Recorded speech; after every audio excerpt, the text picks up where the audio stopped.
Mas hoje em particular, porque temos horários aí marcados em Nazareth Village. Mas enfim, vamos visitar Tel Dan. Vocês lembram que é um tel? Sabem que é um tel. Depois de Megiddo, já viram o bolo, certo? Com as camadas. Tel Dan também é um tel. Está cheio de tels arqueológicos aqui. Tem um motivo, porque justamente em Israel é um fenômeno que não acontece, por exemplo, em outros lugares. Você não sabe sobre os tels que tem nos Incas, os Aztecas. Não existe isso. Esse fenômeno de camadas não existe. Existe só em Israel, Jordânia, Líbano e Síria. Ou seja, toda a região chama Levante, ou região do Oriente Médio. E isso tem uma explicação que já vou... Vocês podem começar a pensar qual pode ser a explicação da existência de um tel arqueológico. Mas a gente vai visitar Tel Dan. Em Tel Dan temos vários achados arqueológicos interessantíssimos da época da Bíblia hebraica, ou seja, a época do primeiro templo e antes também, a época cananeia também. Vamos conhecer esses achados que revolucionaram muitas das coisas que hoje sabemos, né? E várias figuras bíblicas, de repente, ressurgem através dos achados arqueológicos. Nós vamos a conhecer tudo isso, vamos conhecer também a origem do Rio Jordão. E presta atenção que a gente vai para Tel Dan. Eu falei Rio Jordão, só que Jordão é Jordan, ou Yarden em hebraico. Tem conexão entre Jordão e Dan, conexão muito grande. Daí, acredito que mais ou menos umas 2 horas vamos estar aí. É uma reserva natural muito bonita. Tem assim tipo bosques e rios, rio na verdade, mas é muito bonito e a gente vai andar bastante aí. Por isso fiquei preocupado quem trouxe sandálias, espero que não tenha problema, porque a gente caminha bastante aí. Logo iremos visitar, isso é no norte, a gente vai para o norte, Tel Dan, olhem sempre no mapa. Logo desceremos novamente para essa região aqui. Vamos visitar Cafarnaum e Beit Saida, nessa região que está bem aqui no norte do Mar da Galileia. Olha que sol bonito. E finalmente estaremos viajando para Nazaré, que é mais para o sul. Por isso a gente tem bastante viagem hoje. Okay? E em Nazareth Village vamos ter o almoço bíblico e finalmente um tour pela reconstrução da aldeia de Nazaré da época de Jesus. Bem, perguntas em relação ao programa? Então, estamos indo agora para a região do norte do Mar da Galileia, o norte de Israel. Vamos dizer assim, caminho à fronteira com Síria. Não é fronteira com Síria, mas caminho à fronteira com Síria, bem na Galileia superior. E aqui temos duas regiões geográficas marcadas, uma que é a Galileia inferior, onde as montanhas são bem mais baixinhas, como aqui. Essa região é da Galileia inferior. E a gente vai para a Galileia superior, aonde tem as montanhas mais elevadas. Aí. E vocês vão ver isso no caminho. Alguém sabe o que significa Galileia? Os nomes em hebraico, praticamente todos, têm um significado. Todos têm um significado. Nome, até hoje em dia. Nomes de pessoas têm significado. Nomes de cidades têm significado. Alguém sabe o que significa Galileia? Alguém sabe hebraico? Mais ou menos? Tem? Tem vários que sabem hebraico aí? Aí, sim. Marluce. Ah? Não estou ouvindo nada, mas... Até que esqueceu essa aula. Ah, você esqueceu essa aula? Tá bom, faltou nessa aula. Galileia vem da palavra Galil, ou seja, perdão, o hebraico é Galil, não é Galileia. Galileia já é latinizado, né, em português depois, mas o hebraico é Galil. Galil significa cilindro, ou uma coisa que vai assim, né? E como tem tantas montanhas aqui, então a região se chama Galil. E ficou assim, né? Pela forma geográfica de muitas montanhas, né? E vai circulando assim. Essa é a origem do nome Galileia. E também Tel Dan, uma coisa que eu não mencionei. Tel Dan, vamos falar sobre que tribo? Essa é fácil, gente. Isso agora porque estão dormidos. Que tribo vamos falar em Tel Dan? Das 12 tribos? Ah, fácil, esse tá bom. Perfeito. Pelo menos não me decepcionaram. Pelo menos. Começamos bem o dia. Vamos falar sobre a tribo Dan. Aonde que foi a tribo Dan? Dan. Onde tinha que receber seu território? Vocês sabem? De acordo ao sorteio que fizeram, a tribo Dan tinha que receber seu terreno, seu território para assentar, não é nessa região. Vocês lembram dessa história ou não? Sim. Não nessa região, não tem nada a ver. Conhece a história de Sansão? Perdão. Que figura bíblica famosa vocês conhecem da tribo Dan? Estou tentando ajudar vocês para não decepcionar o pastor Nogueira aqui, para ele ficar feliz. Mas vocês conhecem a história de Sansão, certo? Sansão e Dalila. Onde que estava Sansão e Dalila? Em que região? Filisteus. Onde estavam os filisteus? Que região? Mais ou menos. Nome uma cidade filisteia. Tá? Isso é fácil também. Gaza.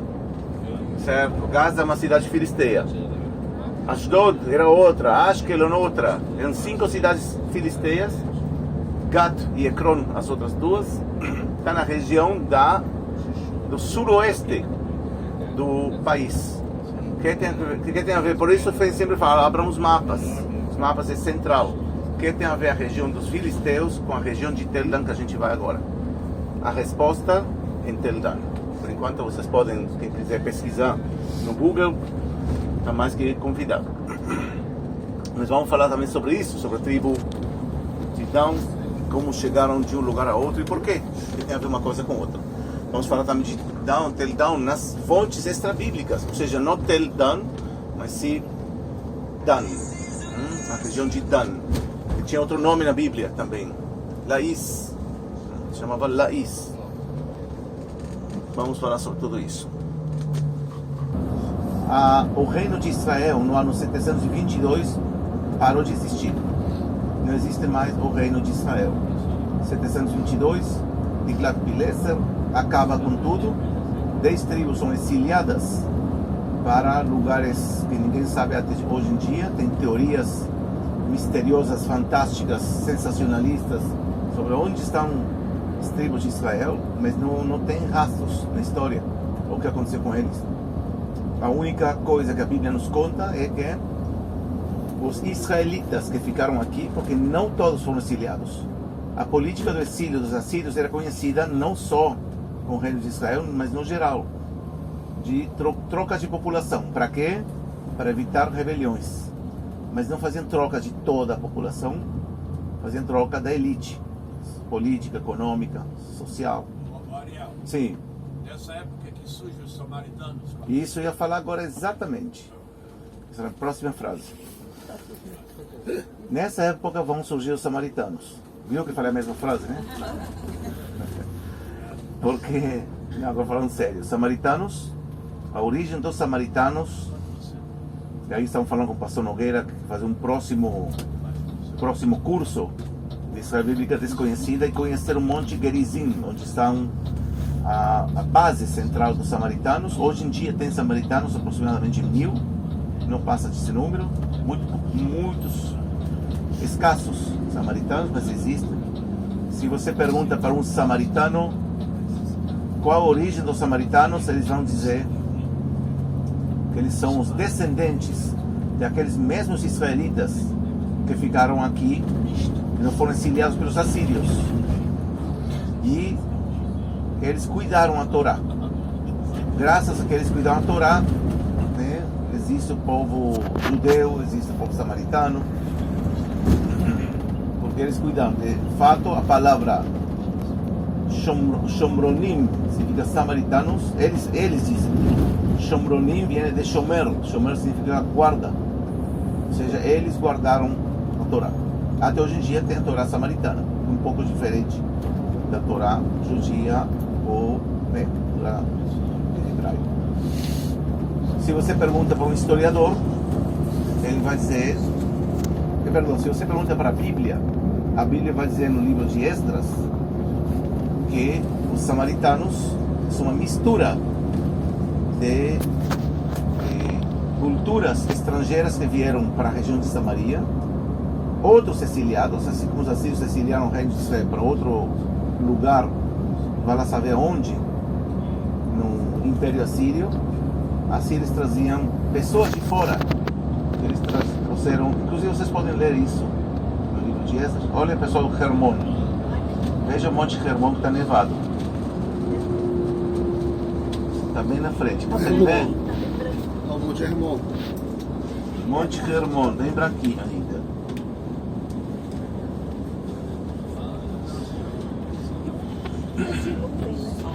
Parece não.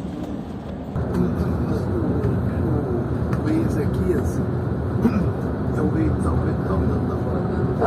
provavelmente é o rei mais bem documentado no Monte Israel, porque tem o túnel que encontraram a pedra, né? O selo, né? Que é aquele selo de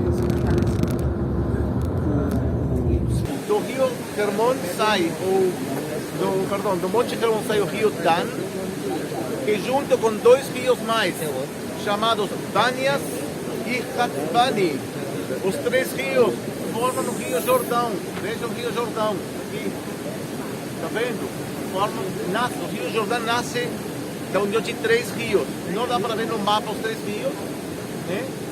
Mas se formam assim três rios e esse é o Jordão que termina no Mar Morto. Por que Jordão se chama Jordão? Vem do hebraico Yarden. Yarden. Mas deveria talvez se pronunciar Yardan.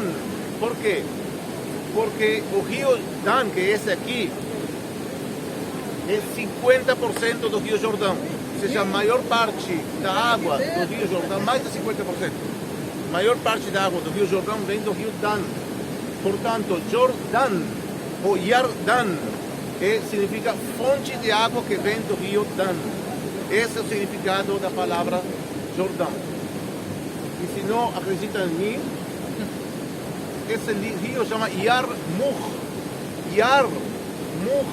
Yar significa fonte de água, Muk não sei o que significa, mas Yar, em acádio antigo, é fonte de água. Na região de Tel Aviv, de hoje em dia, mais ou menos por aqui. Esse rio está em hebraico, vocês já sabem hebraico, então por isso estou falando. Né? Yarkon, também Yarkon, não importa qual que significa con, temos muitos rios que começam com Yar. Mesma coisa aqui com o Jordão, ou seja, resumindo, o rio Jordão nasce de três rios, Dan, que é esse que está aqui, o maior, Hatzbani e Banias. Perguntas até aqui? Ok, muito grande, veja aqui. Sim. Está no meio da terra, milhões de anos de água. Fica dentro da terra, da montanha. Isso vai saindo. Como você acumula água aí, chove e entra uns buraquinhos. Só que milhões e milhões de anos que está aí, fica água para sempre, mais ou menos. Vai sair. Só que, quando tem, chama de gelo, está derretendo, Sim. o Monte Hermon, a quantidade de água aumenta, por isso está muito agora, muito caudaloso, está bem forte. Está começando a derreter o Monte Hermon. Isso vai levar também água do Monte Hermon. Ariel, se foi feita análise bioquímica para saber das propriedades, vamos dizer, medicinais, terapêuticas dessa água? Não sei, boa pergunta, não sei. No Jordão sabemos pela Bíblia que tinha propriedades curativas. Por exemplo, Eliseu que cura o capitão, sei lá, o general do exército aramaico, Naaman, cura nas águas do Rio Jordão. Então, hoje em dia é difícil, tem muita atividade humana. Aqui sim é bastante puro, porque ela estamos na nascente do rio. Agora, depois de um tempo, você sabe, a presença do ser humano vai poluindo e não sei dizer se tem acredito que não tem propriedades curativas hoje em dia. Ele falou aramaico, mas é Garam, né? Garam. Aramaico. Não, de Aram, ele é aramaico. De Aram. Como? Tecido. Ariel, o nome dos outros dois rios, por favor. Aqui é Banias. E o terceiro chama H-A-T, Hatzbani. Hatzbani, mas Hatzbani. Vamos falar sobre a tribo de Dan, um lugar menos barulhento. No caminho, presta atenção quantidade de arbustos e árvores. Isso é uma reserva natural, não foi plantado, é a natureza. É um tipo de vegetação típica da região do Mediterrâneo. Vocês vão do Mediterrâneo também tem isso. E traduzido seria uma floresta mediterrânea, ou uma jungla, um bosque mediterrâneo, que tem todo tipo de espécies, desde árvores muito altas, pequenas vegetações, flores, arbustos médios. É muito bonito. Respirem fundo, levem para o Brasil um pouco de ar puro no Tendal. Ok? Vamos.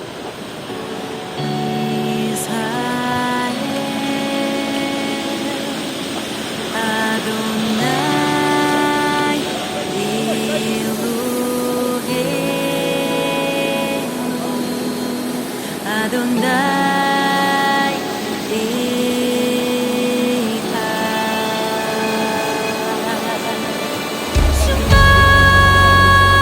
Israel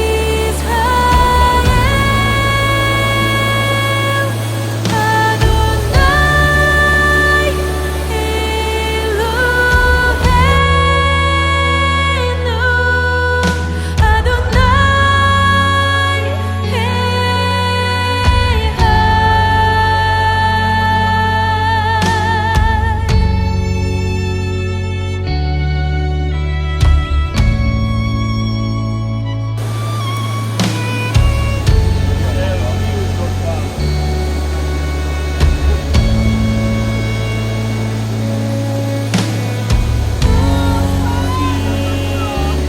Ó Israel, nosso Deus é o único Senhor.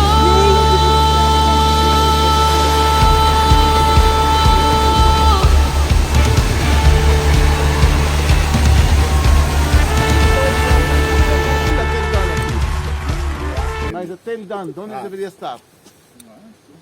Lá na fronteira do mar. Onde está Tel Dan? Onde estamos aqui? E que tem a ver isso com isso aqui?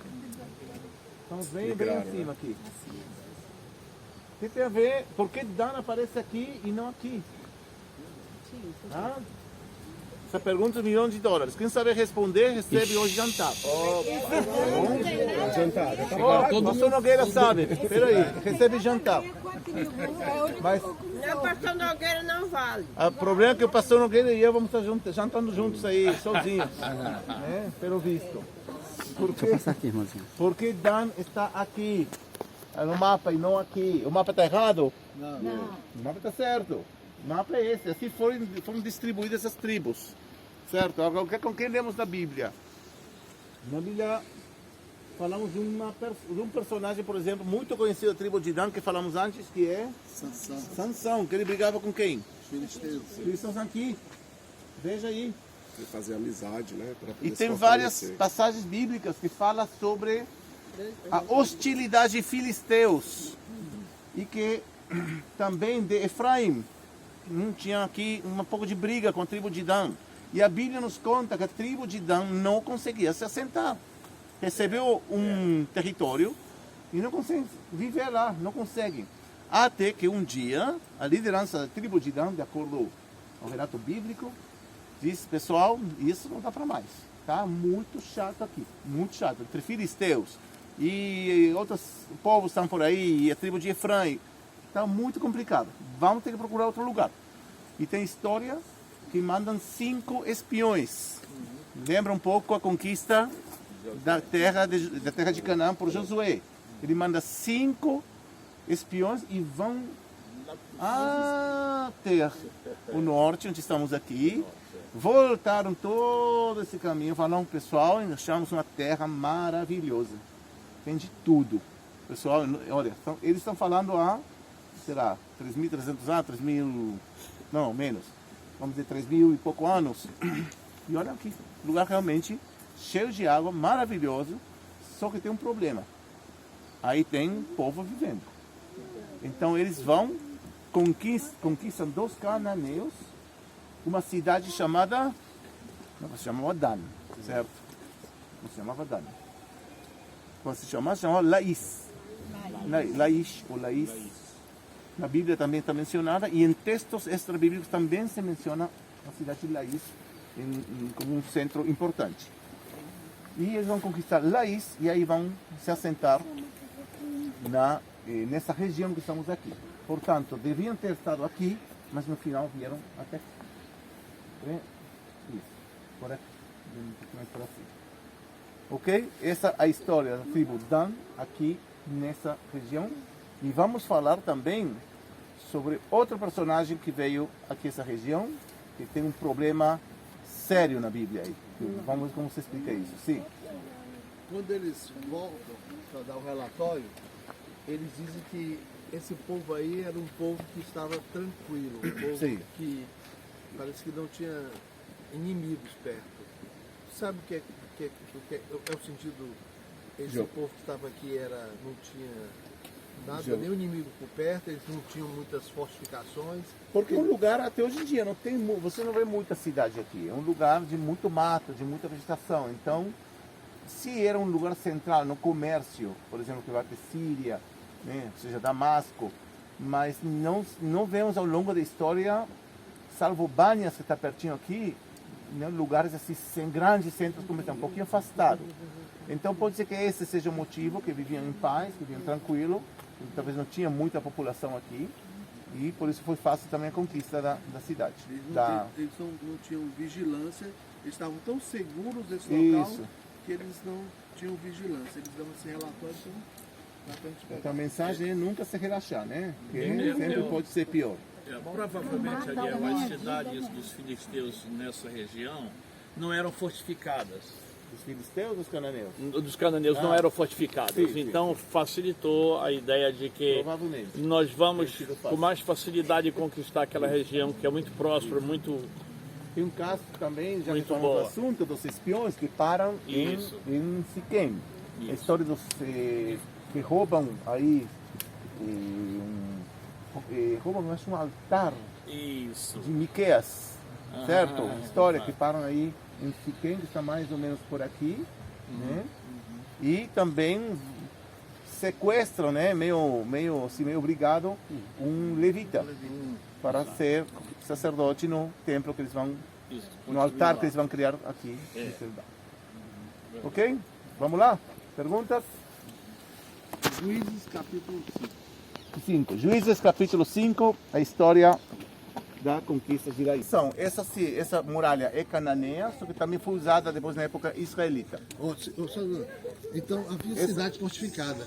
É que eles eram despreocupados mesmo. É. Viu? Eram despreocupados mesmo. Não tem relações com nenhum povo, que é o que dizem aqui. Só para, de novo, aqui tem um mapa melhor que mostra aonde estava a tribo de Dan. Vejam, até isolada aqui, tá vendo? A tribo de Dan, onde tem que estar era aqui. Mas está amarelo, porque não era parte das tribos. Não conseguiram se assentar aqui e foram até onde estamos agora. Temos isso, né, lá naquele Ah? livro. Temos isso lá no livro.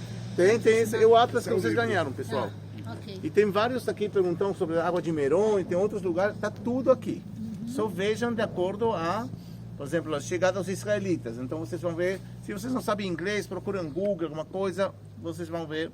O importante são os mapas, realmente, se vocês se situarem. Ok? Agora estamos numa, essa é uma muralha reconstruída, né? Tá? Ou seja, as pedras são daqui, que originalmente da cidade cananeia foi utilizada também pelos israelitas. Quando falamos dos israelitas, a partir da conquista da tribo de Dan e na frente, ou seja, os reis de Israel. E aqui dentro dessa cidade que nós vamos entrar agora, vamos ver vários achados arqueológicos justamente das épocas de Jeroboão. Ouviram falar de Jeroboão? Sim. Quem foi Jeroboão? Jeroboão, Usurpador. grande engenheiro. Usurpador artista. Em Jeroboão era. Hã? Como? O usurpador artista. Por que artista? Porque ele soube ganhar na malandragem do povo. Sim, podemos dizer assim, uma leitura interessante, mas principalmente ele foi rebelde. Sim. Se rebelou contra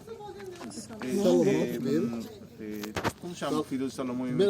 Salomão. Aí ele, Roboão. do Salomão, aí ele foi pro exílio. Mas o filho Roboão se chama? Roboão.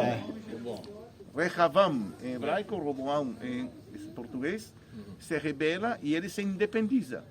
E agora ele vai criar 2 centros de culto no reino de Israel. Um deles era em Dan e outro, alguém sabe? Siquém. Perto? Betel. Betel, ou seja, ele está criando 2 lugares de culto, e vamos ver agora o altar, nas fronteiras norte e sul. Sabe como você quer marcar território? Olha, esse é o meu território, pessoal. Tá, do norte, em Dan, sul, Betel. Vocês conhecem a expressão também na Bíblia, de Dan até Beersheba? Então estamos na fronteira norte do reino de Israel, no mais norte. De Dan a Beersheba, e quando a gente visita Beersheba, vamos lembrar essa expressão bíblica, que quer dizer que são as fronteiras. Por exemplo, na antiguidade, Eilat não fazia parte, porque até Beersheba. E a fronteira norte é Dan, onde estamos aqui. Ok? Agora vamos entrar... Sim. Fala. Passou o mapa. Hã? Esse aqui ou esse é Jesus? É só uma lição aqui, ó. Desculpa, perdão. Ele mostrou aqui onde Deus tinha dado a tribo de Dan, né? Essa região aqui que Deus tinha dado à tribo de Dan, né? No sorteio. Era difícil, era porque era cercado aqui com os filisteus, mas esse era o plano de Deus para Dan. Eles acharam muito difícil, não estavam conseguindo conquistar, se assentar nessa terra. Eles foram para um lugar mais fácil. Os espias olham, essa região é boa, fértil, e havia a cidade, mas eles eram tão tranquilos que eram despreocupados. Por isso que eles avançam e eles conquistam essa região aqui e se assentam aqui. Legal? Bom? Bem entendido. Espera aí. Mas quando os assírios no século VIII vieram, foram os primeiros que foram destruídos também. Melhor ficar com o plano de Deus. Difícil, mas é melhor ficar com o plano de Deus para a nossa vida. Melhor mesmo que seja. Sobre os arqueólogos, não encontraram um estudo tão bonitinho. Estão escavando, bonito. Não. É um trabalho de reconstrução, mas isso provavelmente da época de Jeroboão. Isso que vemos aqui.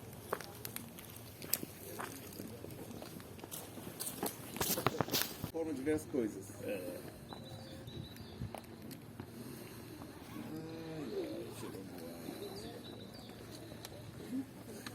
arqueólogos tinham um trabalho grande, né, para fazer um negócio desse. É lógico, trabalho... É um comentário, porque nós como visitantes vemos tudo arrumadinho, Pronto, né? E você fala, o arqueólogo escavou, bum, bum, bum, e achou, que legal. Mas às vezes são 30 anos, está comendo literalmente pó, areia, água, lama, né, bichos, o tempo todo até achar uma coisa desse tipo. Mas nós estamos aqui na entrada à cidade da época israelita. Quando falo de novo israelita, falamos da época do primeiro templo e estamos já exatamente fim do século X, início do século IX. Vocês veem que quando eu falo antes da era cristã, eu estou descendo nos séculos. Quanto maior o número, mais longe na história estamos. De menos 10 a menos 9. Quando falamos de Jeroboão, a rebelião de Jeroboão acontece aproximadamente no menos 925. Falamos do faraó Sisaque, sabem que vamos falar sobre a figura de Jeroboão daqui a pouco. Mas essa entrada da cidade da época israelita, aqui tinha um comércio, vocês podem imaginar, os cavalos, mulas, sei lá, um monte de animais chegando, trazendo comércio, pessoas comprando, vendendo. Era aqui, era a praça pública, mas estamos fora da cidade. Agora nós vamos entrar na cidade, vamos entrar agora e vamos falar sobre Cananeia. Já a gente vai ver um dos achos arqueológicos mais impactantes da época cananeia, de uns 3.800 anos atrás, tá? Ou 3.700 anos atrás. Mas sem dúvidas, o achado arqueológico mais impactante foi encontrado aqui nesse lugar é a estela de Tel Dan, a pedra de Tel Dan, fora de Marlúcia. Quem ouviu falar e falo Marlúcia que a gente tem cursos online também. Quem mais participa dos cursos online? Tinha uma pessoa mais? Não? Você está temos cursos online que depois sempre esqueço de falar. A gente vai falar sobre os nossos cursos. Mas temos um achado arqueológico encontrado aqui em Tel Dan, que é a pedra de Tel Dan. Quem ouviu falar sobre a pedra de Tel Dan? Ou a estela de Tel Dan. E por que é importante? Essa aqui. Original está no Museu de Israel. E aí já vou fazer propaganda para o próximo curso. Próximo curso a gente vai entrar no museu, não apenas no setor dos manuscritos do Mar Morto, que a gente vai visitar agora, mas dentro do museu em si. É um museu para ficar dias, e não estou exagerando. Eu recomendo vocês, quem gosta muito do assunto, ficar aqui um mês, tranquilo aqui, vocês podem fazer um estádio aqui. Mas tem muito para ver. E original no Museu de Israel. E por que é importante essa estela? Porque além de ser uma inscrição, que cada vez que tem uma inscrição, os arqueólogos e todo mundo acadêmico fica feliz, porque acha cerâmica legal, mas tem milhões de cerâmica. Agora, quando você encontra uma inscrição, é o máximo, ou uma moeda, é o máximo. Nessa época não tinha moedas, né? Mas na frente, quando acham moedas, é fantástico. E aqui encontramos essa inscrição que diz o seguinte: diz uma inscrição escrita em aramaico, em pedra de basalto, encontrada no ano 1993, por um arqueólogo, e lembrem-se o nome, Avraham Biran, lembrem-se o nome, que vamos falar dele mais tarde, onde está escrito o nome de Davi. Agora vocês dizem, e daí está escrito o nome de Davi? Davi está na Bíblia, lógico, não é o problema. O problema é que não todos os nomes que estão na Bíblia podemos saber com 100% de segurança que existiram. Tá? A Bíblia não é um livro de história científica e acadêmica, como nós conhecemos hoje em dia. Tem outras funções, e nós hoje em dia, desde o século XVIII, XIX, XX, dentro da Bíblia tentamos obter história verdadeira, científica. Dizer, olha, ontem falamos de Pôncio Pilato. Ponto final, Pôncio Pilato existiu. Pronto, não tem dúvida disso. Não é que a gente duvidava antes, mas para mim, né, também ler, no caso do Pôncio Pilato, ler os evangelhos já tem um relato histórico, uma base histórica séria. Mas não tudo é história, isso que eu quero dizer. Mesma coisa aqui, Davi, até o ano 93, muitos historiadores e arqueólogos falavam que Davi foi uma figura mítica. Não existiu Davi. Se foi tão grande Davi, onde estão os restos arqueológicos? Onde estão? Se foi tão assim, uau, o rei Davi. E no ano 93, achamos essa pedra. Gente, há 25 anos. Há 25 anos nós encontramos aqui, está escrito em aramaico, a casa de Davi. E o que diz essa estela? Eu, Hazael. Alguém ouviu falar de Hazael? Está na Bíblia também. Outra pessoa, tipo, a gente, como o achado da casa de Davi é tão grande, a gente não esquece de mencionar que também outra figura que está na Bíblia, como o rei Hazael aramaico. Hazael ou aramaico, está na Bíblia. Aqui tem, eu, destruí, fiz e conquistei, e matei. E está um pouco apagado, né, o nome do Deus, né, mas está diz Yahu, no final diz Yahu, ou no início, Yehó diz, só que não termina, está cortado. E também está cortado Yahu, rei da casa de Davi. Agora, por que é importante isso? Porque por primeira vez na história, uma inscrição externa menciona a casa de Davi. Ainda não está dizendo que Davi existiu, mas já podemos dizer com segurança que fora dessa região e fora da Bíblia, alguém achava que tinha uma dinastia que foi iniciada por um tal Davi. Isso que podemos fazer agora, não frio, né? Agora, se vamos para a Bíblia, pessoal, todos os reis da Judeia eram descendentes de Davi. Ou seja, era uma dinastia davídica. Ponto final. Coincidência. Já é muita coincidência, né? E que se acredita que tem essa pedra e que fala também outro contexto bíblico, que fala sobre que Hazael derrotou, porque foram para os historiadores ver na Bíblia que reis de Israel e de Judeia, porque ele fala o rei de Israel, também está mencionando Israel aqui, que também é uma coisa rara, e o rei da casa de Davi. Está apagado os nomes. Não que está apagado, passa do tempo, né? Passou muito tempo disso, às vezes você não conta todos os nomes. E foram para a Bíblia e viram em que momento da história houve um momento em que os reis de Judeia e de Israel estavam juntos, que isso já também é uma coisa rara, que muitas vezes tinha rivalidade, e morreram os dois no mesmo tempo. E chegaram à conclusão que foi durante a rebelião de Jeú. A rebelião de Jeú, no segundo livro de Reis, tem a descrição de como Jeú, um militar do reino de Israel, faz uma rebelião em um lugar chamado Jezreel. Uma rebelião, mata a seu rei, que se chamava Joram, ou Yoram. E aqui está escrito muita coincidência. Rei de Israel. Completa a frase.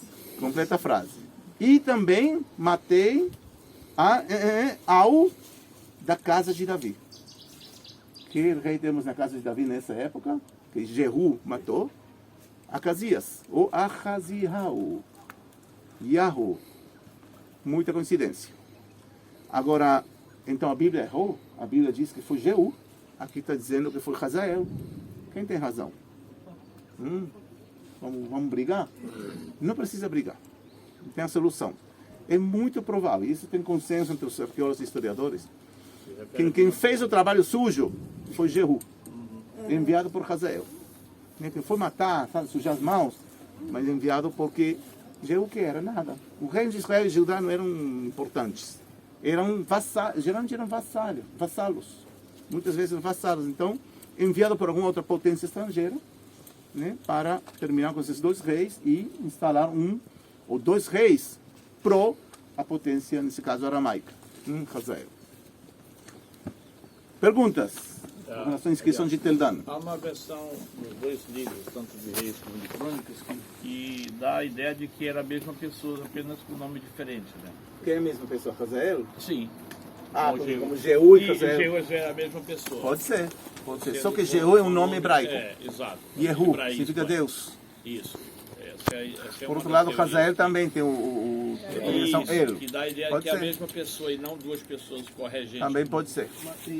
Ariel, o que também para mim, né, mostra que a grandeza de Davi, porque um tataraneto dele vai ser morto, e na celebração da morte desse tataraneto, a glória é porque ele era da dinastia de Davi. Quer dizer, há 200 anos Davi já estava sendo comemorado e uma derrota de um descendente dele era uma coisa de vanglória, até para citar esse fato. Sim, era aos olhos de...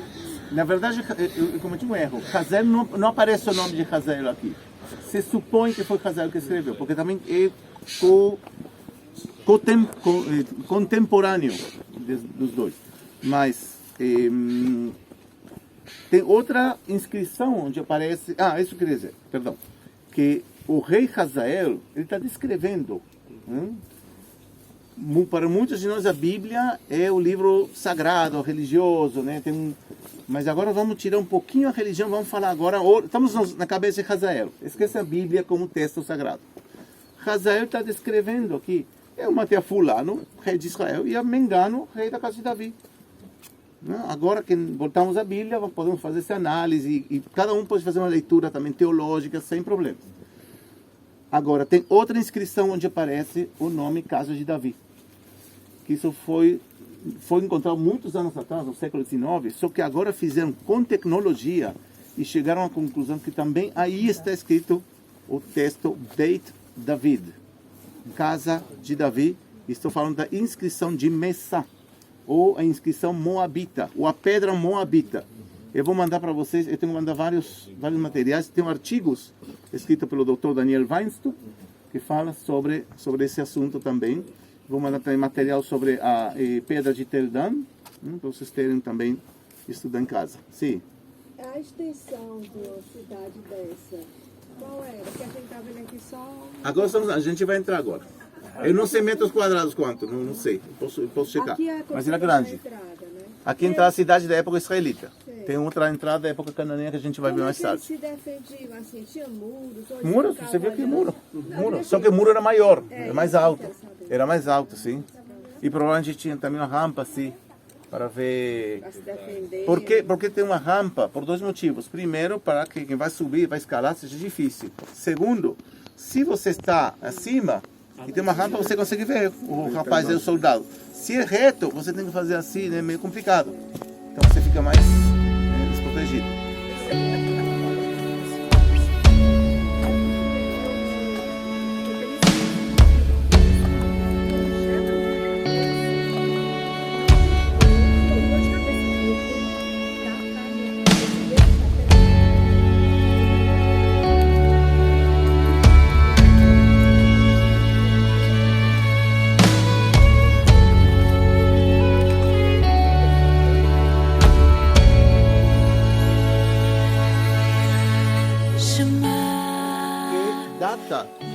Data do século X.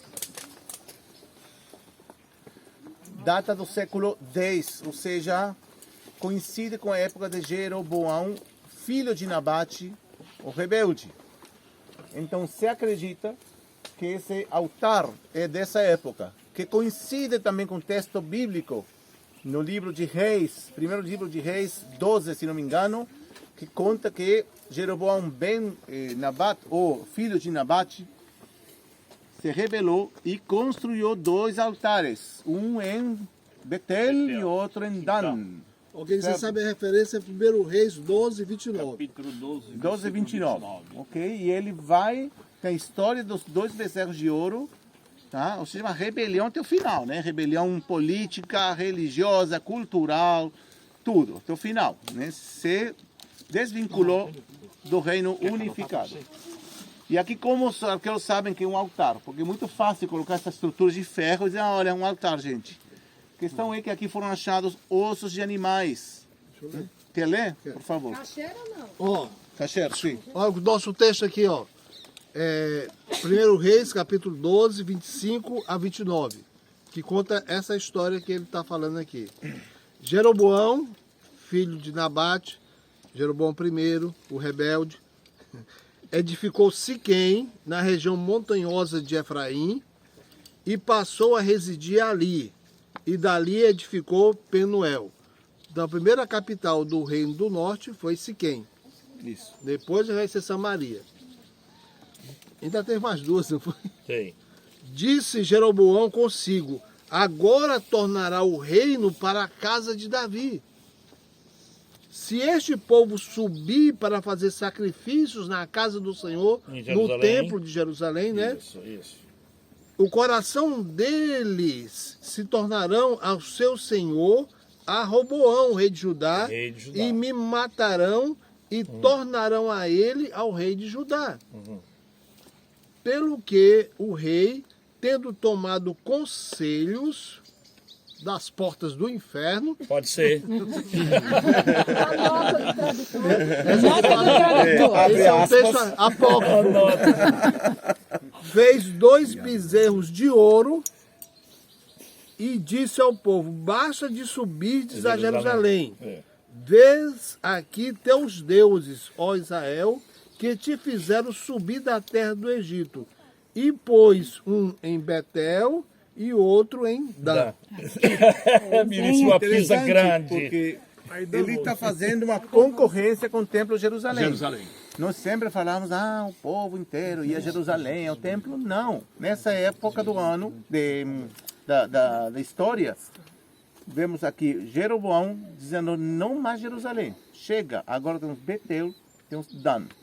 E agora, estava dizendo, como sabemos que isso é um altar de sacrifícios? Encontramos um monte de ossos de animais kasher. O que significa kasher? Kosher, que são aptos, adequados para consumo de um filho do povo de Israel.